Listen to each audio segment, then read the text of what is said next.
This is the Bahamas Tonight, the Northern Edition. Good evening, all. I'm Sabrina Brown. Thank you for joining us. Topping the news, today marked the official start of the 2014-2015 academic year, and thousands of administrators, teachers, and students went back to the classroom. Tonight in this report, we hear how the opening of school went in the public school system. Deputy Director of Education Sandra Edgecombe says public schools throughout the Grand Bahama District were all ready to receive students today, but she says there is still a need for a few minor repairs at some campuses. There are still those little things that you have to do that could be done at the end of the day, in the evening, in terms of the little repairs, little painting here and there, putting on a new door on a classroom, fixing some window that might not be operating right. Once the plumbing has been tested now with the students, there might have to be some corrections and lighting and whatever. Edgecombe says there is a slight delay with the placement of some teachers, but she gives the assurance that the issue is being addressed. From the Freeport area, I believe we're basically staffed. We're just awaiting a couple people for teachers for West Grand Bahama, the same for East Grand Bahama and Central Grand Bahama. Bimini, the off schools are normally a challenge, but teachers have been assigned. They're probably just waiting some form of financial clearance, and then Bimini, I want to assure you that your staff, your teachers that you need are on the way. The Deputy Director expects an increase in enrollment in the public system again this year. However, she says the opening of the Jack Hayward Junior High on the campus of the former Catholic High School should help to meet the demand.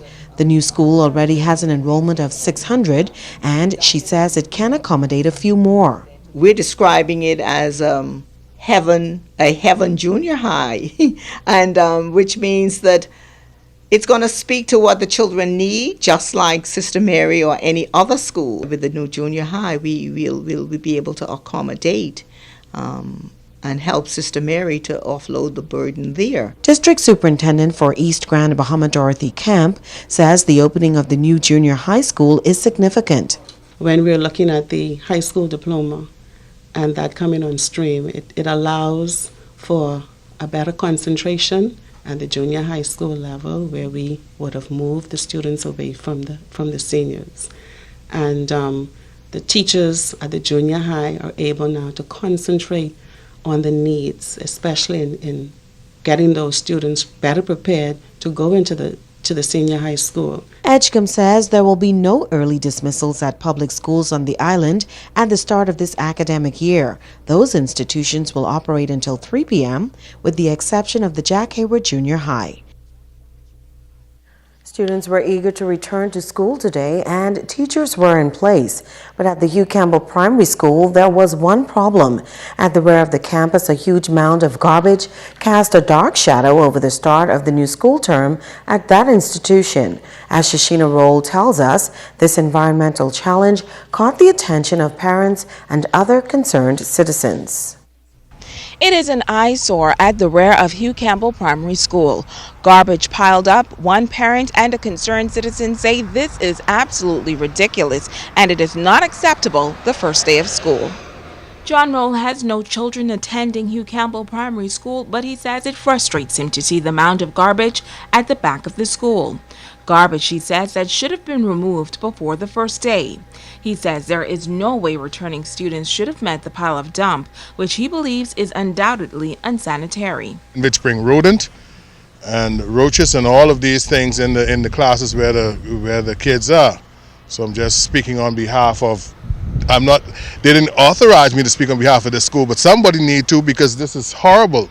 This was here from school closed. Now school open and it's still here. Freeport Gibson has 2 children attending Hugh Campbell Primary School. She says this problem existed last semester, adding that under no circumstance should students come back to these conditions. It's just unbelievable that the children and the teachers will come back to such a state. Having leave this prior to June, they had a similar situation which resulted in rodents coming into the classrooms, and I believe that's not healthy for the teachers, neither the students. Roll called ZNS News last semester when the same issue occurred and says his concern came when he saw children playing near the garbage, noting that they can get sick. Gibson says this morning some parents were upset when they met the pile of garbage at the rear of the school. Every day I pass it during the lunchtime and the break time, students along the gate by the garbage and around the yard. And when you have rain and stuff, the rain fill these things and then the water drain off into the yard, which causes a chaos, which the kids then play in the yard. So whatever happens with the rain and the filth from the rain, the kids pick it up. That's why we have so much problems, and we don't know where it all stems. Well, the parents were very, very concerned about it, meeting it in such a state on the first day of school, knowing that they prepared their children to come to a place to learn, and of course they wanted it to be clean and safe. And so this is not conducive to learning at all, nor is it good for the teachers to teach in. Roll says parents must ensure that the situation is not only rectified, but advocate so that it never happens again. You got to look at the picture and look at the picture bigger than just sitting in the classroom. Shashina Roll, ZNS Network News. Now, ZNS News spoke with District Superintendent for West Grand Bahama, Mary Cooper, this afternoon about the garbage situation at the Hugh Campbell Primary School. She said the issue was being addressed. Just been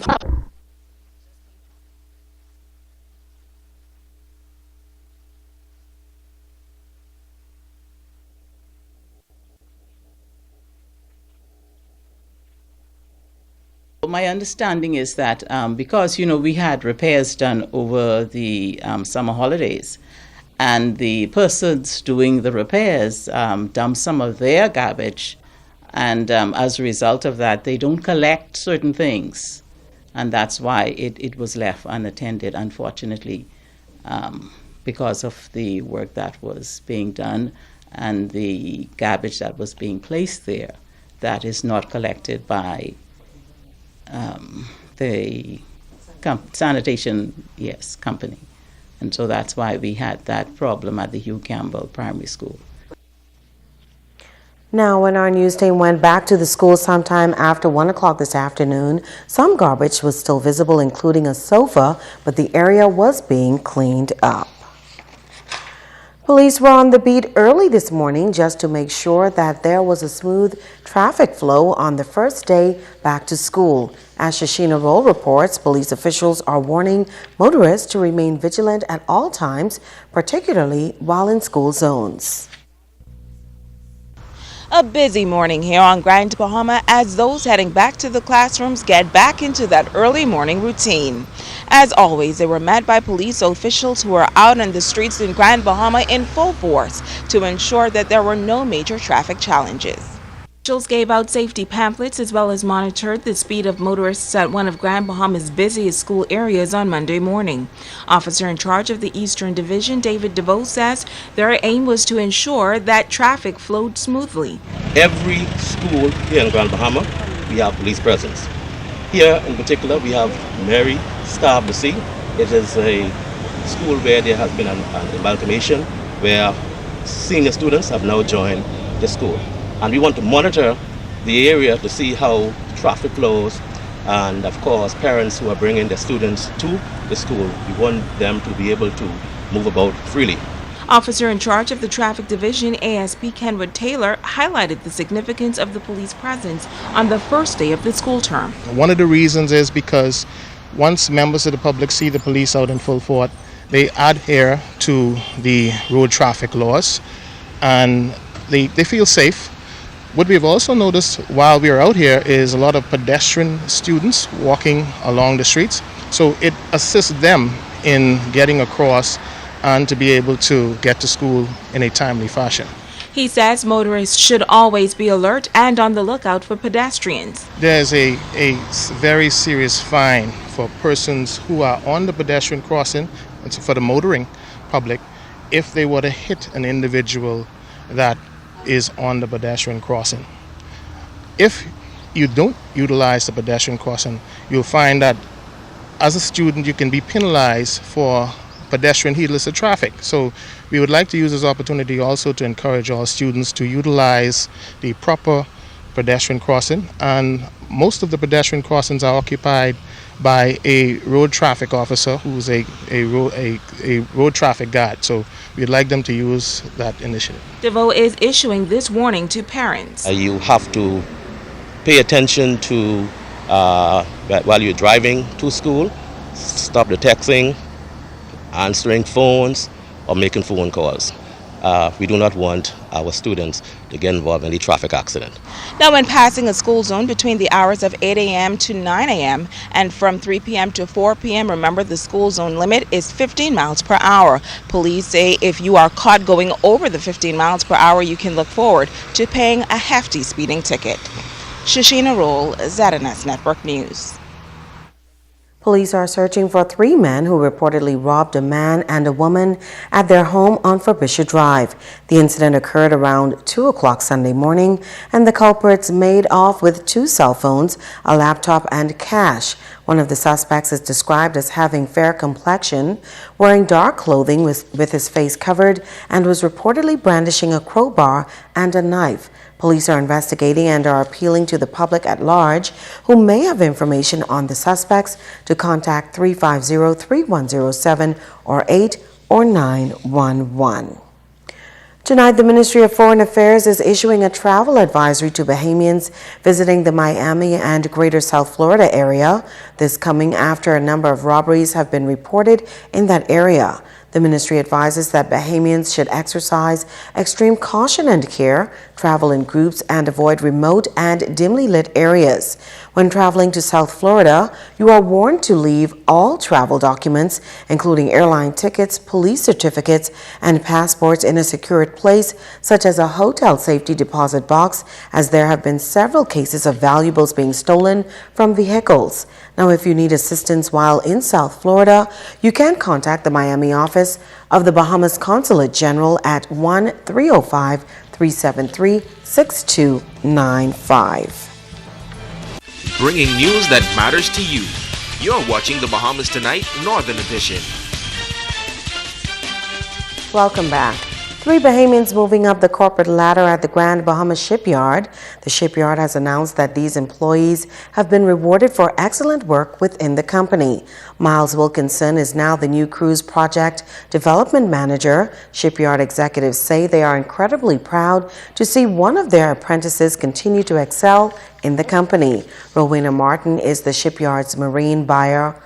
Martin joined the company in 2006, and as an expediter in the purchasing department, she has consistently performed well in her position, leading to her promotion to marine buyer.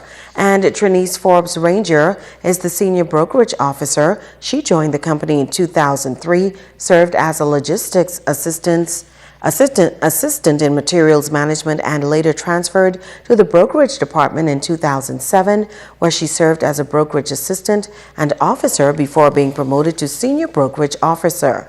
The Grand Bahama Shipyard is a leader in the ship repair business in this region. A local nonprofit organization is making a positive impact on the lives of young people at the beginning of this school year. The Men of Honor Association is seeking to make a difference among the youth of this island. Founding President Arnold Martin says the organization has established a grant program, and 6 out of 40 students who applied were given school supplies and a small cash grant for a year. What we want to do is present our applicants who would have made the criteria with our support for school supplies for the year, and present them with their grant letters in which they'll be able to receive a check for $350 each semester upon completing 15 hours of community service and maintaining a 3.0 GPA. Recipients Deborah Estimable and Joshua Dean are both 10th graders at Jack Hayward High. They are grateful for the assistance. It's something that motivates you, helps to motivate you to pursue what you want to do. And when I graduate, I'd like to become a forensic scientist, so it will help with that. It's a privilege because he gave me the opportunity. He tell me to stay focused, and before he come, I wasn't that focused. In other news, the Trinity Broadcasting Network, TBN, getting ready for a live taping from Grand Bahama tomorrow.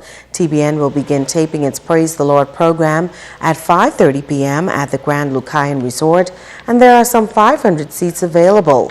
A number of out-of-town guests have already begun arriving on the island for tomorrow night's event. Pastor Smokey Norfolk is already in town for the taping. We caught up with him as he arrived at the Grand Lucayan Resort this afternoon. Pastor Norfolk is known for his hits like God is Able and I Need You Now. He has been traveling for the past 2 months promoting his new album. He says there is no other place he would rather be. When I got the call in my office, of course, I was on the road. I'm touring. New CD is already out, and so I've got to go out and tell the world about it. And they said, you got another date. So I just got this call like Friday. And if it hadn't been the Bahamas, I probably would have said no. But I'm excited to be here. This is my first time hanging out with the people over here, so I'm excited about it. Norfolk says he hopes that the Spirit of God moves throughout the audience tomorrow night as he is looking to have a one-of-a-kind experience with Grand Bahamians. I hope they come with their love for Jesus and their praise. I want them to be excited as excited as I am about celebrating our Savior and doing it through song and through words. So I'm really hoping that they get what I've got. And I've already heard about the Bahamian people. I know that they love God, so it's going to be an exciting time. Now performing alongside Pastor Norfolk will be international recording artist Minister Donnie McClurkin and Pastor Jonathan McKnight, who also arrived today with a host of Bahamian entertainers. Don't go away, sports is up next with Ricardo Lightborn.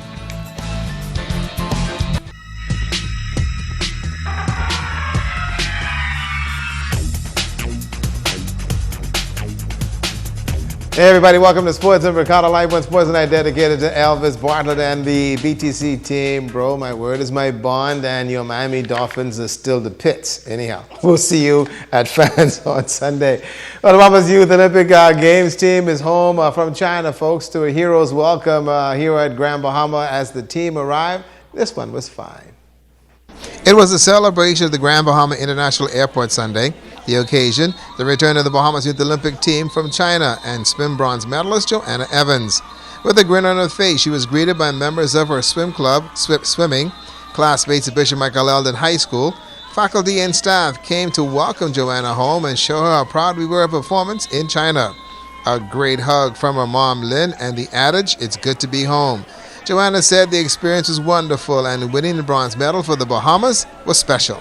It was a great experience. Other than swimming, it was a good cultural experience, and everyone got along well, and good. Being able to win that medal, what was that like for you? It was a great breakout for the Bahamas because it was the first other than a track medal, so it was good. Swimming's getting there. Coach Andy Levitt said Joanna did an incredible job in the pool. She was focused and showed that she can hold her own against the world. A wonderful experience for us, going to another level after Commonwealth Games. Her experiences there definitely set her up. Talking with Ariana Vanderpool Wallace in Glasgow definitely helped her prepare for this one. And it just got better. Every race she swam, she got better and better. When you look at where she is at this point, you were talking to me earlier last year, is she on par now? Oh, she's made a bigger step forward this year. You're now looking at world A cuts rather than just B cuts. She's well on the way for going to Rio in 2016. So she's now finished herself as a junior, so she's now gone to the senior circuit. We'll be going on the US Grand Prix circuit, starting off in Orlando in February. Joanna says with the Youth Olympics now over, it's back to school classes at Bishop Michael Eldon School. You see, she's also the head girl and excited about a great summer and the school year ahead.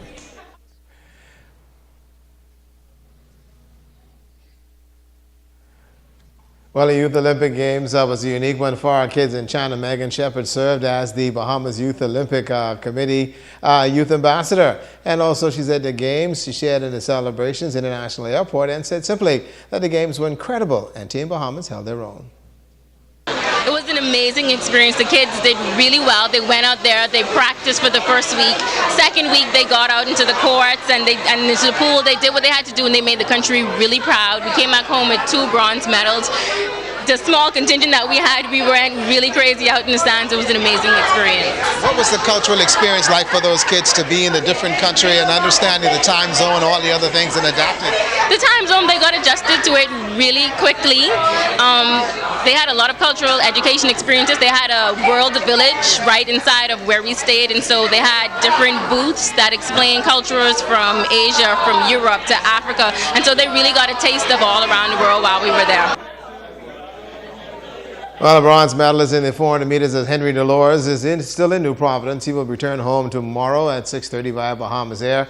He'll then leave on Wednesday to attend college at the University of Miami. The kid's got a full scholarship and taking me with him. That's a look at sports tonight.